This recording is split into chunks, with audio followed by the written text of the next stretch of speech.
आपको मैंने रेजिस्टेंस के बारे में बताया था। किसी भी कंडक्टर के द्वारा करंट के फ्लो में जो ऑब्स्ट्रक्शन प्रोड्यूस किया जाता है, इसी को हम कंडक्टर का रेजिस्टेंस बोलते हैं। रेजिस्टेंस के बारे में बताया था मैंने कि ये स्केलर क्वांटिटी होता है। रेजिस्टेंस का जो यूनिट है वो ओम होता है। इसको हम आर से रिप्रेजेंट करते हैं। सर्किट में इसका जो सिंबल है वो ये है। सर्किट में हम इसको ऐसे रिप्रेजेंट करते हैं। अभी हम कॉम्बिनेशन ऑफ रेजिस्टेंस के बारे में पढ़ेंगे। रेजिस्टेंस का कॉम्बिनेशन दो प्रकार का होता है, एक सीरीज कॉम्बिनेशन और एक पैरेलल कॉम्बिनेशन। मान लीजिए 3 रेजिस्टेंस है, जब first R1, second R2 and this is R3। ये R1 का फर्स्ट इंड है, ये R2 का सेकंड इंड है। R1 का सेकंड इंड है, R2 का फर्स्ट इंड, R2 का सेकंड इंड, R3 का फर्स्ट इंड, R3 का सेकंड इंड। अभी सीरीज कॉम्बिनेशन में जो R1 का सेकेंड इंड है वो R2 के फर्स्ट इंड से कनेक्ट होता है। इसी तरह R2 का सेकेंड इंड जो है R3 के फर्स्ट इंड से कनेक्ट होता है। मतलब सीरीज कॉम्बिनेशन में जो रेजिस्टेंस है वो इंड टू इंड कनेक्ट होता है। इसी तरह पैरेलल कॉम्बिनेशन में मान लीजिए 3 रेजिस्टेंस है, R1, R2 और R3। तो सभी रेजिस्टेंस का जो पहला इंड है ये वो एक पॉइंट से कनेक्ट हो जाएगा और जो सबके दूसरा एंड है वो एक दूसरे पॉइंट से कनेक्ट हो जाएगा। ठीक, तो ये जो है पैरेलल कॉम्बिनेशन है। अभी हम सीरीज कॉम्बिनेशन और पैरेलल कॉम्बिनेशन में इक्विवेलेंट रेजिस्टेंस निकालेंगे।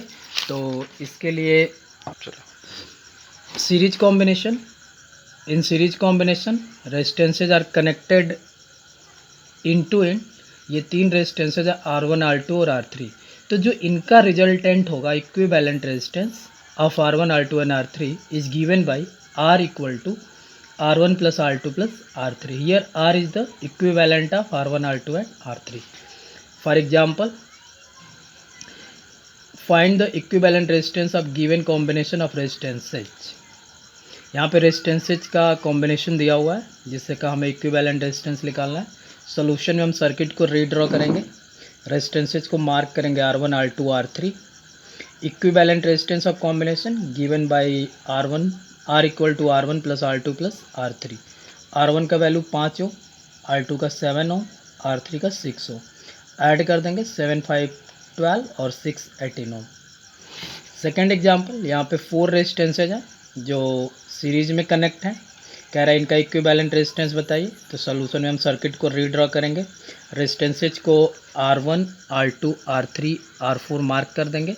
Equivalent resistance R equal to R1 plus R2 plus R3 plus R4 because these are connected in series. Value put करेंगे, R1 4 ohm, R2 6 ohm, R3 0.5 and this is 1 ohm. Add करेंगे 6, 4, 10, 11, 11.5 ओम। Now parallel combination. In parallel combination, first end of all resistors are connected to one point and other end of all resistors are connected to one other point. Here 3 resistances R1, R2 and R3 are connected in parallel between AB. इनका जो equivalent resistance होगा this is given by 1/R equal to 1/R1 plus 1/R2 plus 1/R3। Example, यहाँ पे 2 circuit दिया हुआ है जिनका equivalent resistance निकालना है। यहाँ पे ये दोनों ही सर्किट में रेजिस्टेंस सिर्फ पैरेलल में कनेक्ट है। तो पहले वाली सर्किट को हम रीड्रॉ करेंगे। यहाँ पे रेजिस्टेंसेज को R1, R2, R3 मार्क करेंगे।